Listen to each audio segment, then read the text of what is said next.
Bonjour tout le monde.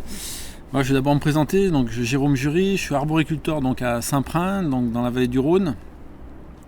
Producteur de fraises, cerises, abricots, pommes, production dominante. Donc, je suis également responsable de la section fruits départementale à la Fédé, élu à la Chambre d'agriculture, aussi en charge donc, du territoire Vienne-Condrieu-Aglo et Berre, donc entre Bièvre et Rhône. Et donc plus particulièrement, je suis les dossiers, tout ce qui tourne autour de la filière fruits iséroise. Alors, je vais déjà faire un petit état des travaux qu'on a réalisés au niveau national, donc à la FNPF. Donc, ce qui nous a pris le plus de temps, je ne vais pas rentrer dans les détails, c'est la reconduction donc, de TODE, donc, pour tout ce qui concerne la main-d'œuvre occasionnelle. Donc, on a obtenu une reconduction d'1 an, donc ça sera reconduit chaque année normalement, on espère. On a travaillé sur le plan de souveraineté alimentaire fruits et légumes. Donc un travail qui a été fait au sein d'Interfel. La contractualisation aussi, puisque c'était un sujet qui était important en 2022. Donc toujours au sein d'Interfel et du CTFL. Le label bas carbone, donc c'est un sujet qui a été abordé à plusieurs reprises au niveau national. On se mobilise pour définir une méthodologie pour quantifier le captage carbone dans les vergers français. C'est un gros travail, donc l'étude a démarré en 2022 auprès du CTFL. On espère qu'en 2023 on aura déjà des résultats. Un travail aussi qui nous a préoccupé puisque comme toutes les filières on a été fortement impacté par l'inflation, hein, donc l'augmentation de nos coûts de production. Il faut savoir qu'en filière fruits, si on considère l'emballage, les fumures, le phyto, la main d'œuvre, tous les grands postes, énergie bien sûr, on l'a calculé approximativement sur 1 kg de pommes, on a un coût de production qui a augmenté de 40%, donc ce qui n'est pas négligeable. Et malheureusement, on a beaucoup de mal à répercuter ces hausses de coûts de production. Voilà, donc ça c'est plus un travail de lobbying hein, qu'il faut qu'on fasse auprès des ministères et puis aussi d'Interfel hein, pour sensibiliser l'aval, hein, donc la grande distribution, pour qu'ils tiennent compte dans le cadre des négociations commerciales, surtout les accords commerciaux, de ces augmentations de coûts de production. Voilà un travail aussi qui a été fait, qui avait été présenté au congrès de la FNPF l'année dernière sur la cartographie des risques, hein, qui a débouché sur une réforme de l'assurance récolte, l'assurance climatique multirisque. Donc une assurance qui a vu le jour au 1er janvier de cette année, donc qui a comme échéance le 31 mars. Je considère que cette assurance climatique, elle va dans le bon sens.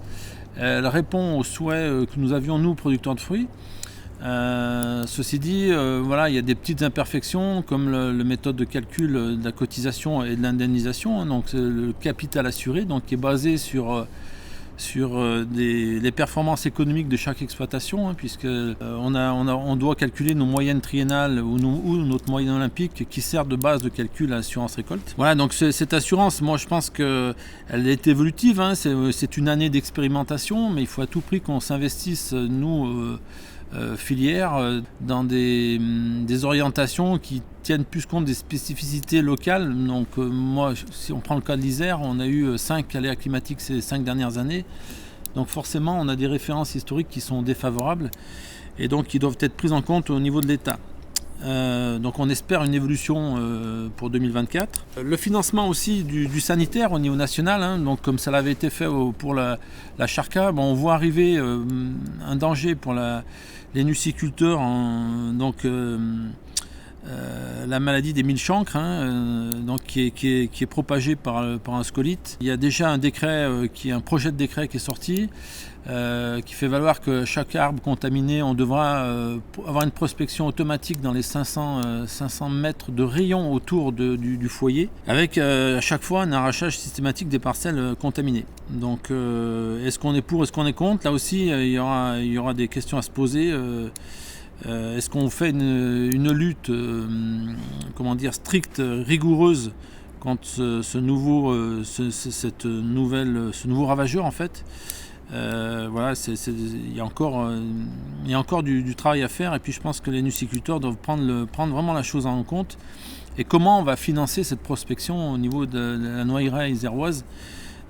Donc là, il y a un gros travail à réaliser au niveau national et comme au niveau du département de l'Isère. Bon, il y a toujours une grosse occupation donc des administratifs de la FNPF pour le suivi des dossiers phytosanitaires, puisque chaque année l'État nous réduit le nombre de molécules utilisables dans la lutte phytosanitaire. Donc l'objectif de défendre la production, c'est de ne pas laisser les producteurs sans solution. C'est-à-dire qu'à chaque fois qu'il y a une interdiction, il doit y avoir une solution d'accompagnement. Voilà, donc au niveau national, je ne vais pas être plus long. Après, au niveau régional, le gros du travail de 2022, ça a été de bâtir le nouveau plan fruits aux côtés de la région. Je pense qu'il faut se féliciter l'accompagnement de la région pour les arboriculteurs de notre département comme de nos départements voisins, puisque les actions subventionnables, les plafonds ont été révisés à la hausse. Donc la région poursuit son engagement dans le soutien à la filière fruits. Après, si je reviens au niveau départemental, je vais citer quatre grandes lignes, je ne vais pas être trop long. Suite au nouvel épisode de gel en mars et avril 2022, donc on a à nouveau déclenché les calamités agricoles. Et c'était nécessaire puisque certaines espèces fruitières ont perdu quand même beaucoup de production. Alors il y a eu le gel, il y a eu la sécheresse, la canicule en été pour les producteurs de pommes, qui a fortement impacté les rendements et la qualité produit. Voilà, donc pas mal d'investissements dans cette nouvelle épisode de calamité. On a eu aussi une rencontre donc, avec l'OFB suite à des contrôles qui étaient intervenus le lendemain des épisodes de gel, donc qui avaient été mal vécus par les producteurs de fruits isérois. Donc on a demandé à l'OFB une rencontre pour qu'on apprenne à se connaître, et qui fait quoi et qui défend quoi, voilà. Je pense que ça a été positif. On a eu un autre regard donc de ces contrôleurs et puis eux ont pris conscience des difficultés de notre métier à faire une lutte sanitaire en respectant toute la réglementation qui tourne autour. Aussi plusieurs réunions donc, concernant l'assurance climatique. On a essayé de faire des réunions, donc on en a eu 2 sur le département de l'Isère, de présentation de l'assurance multirisque climatique. On a été accompagné par donc les deux compagnies d'assurance, Groupama et Pacifica, qui ont présenté leur projet d'assurance. Donc ça aussi, je pense que ça a été très intéressant. On a regretté une manque de participation donc, des arbos, mais ça a été fait. Une rencontre aussi avec les nuciculteurs, donc c'était sur le début de l'année 2022. Une rencontre qui a lieu entre la présidente de la FNPF, donc Françoise Roch, est venue à Grenoble, donc rencontrer les nuciculteurs.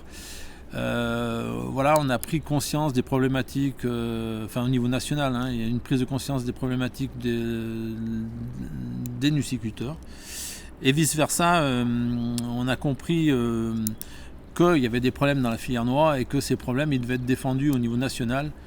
Et donc une solidarité plus importante donc, de nos organisations professionnelles. Voilà, je crois que j'ai tout dit. Je vous remercie de votre attention et à très bientôt.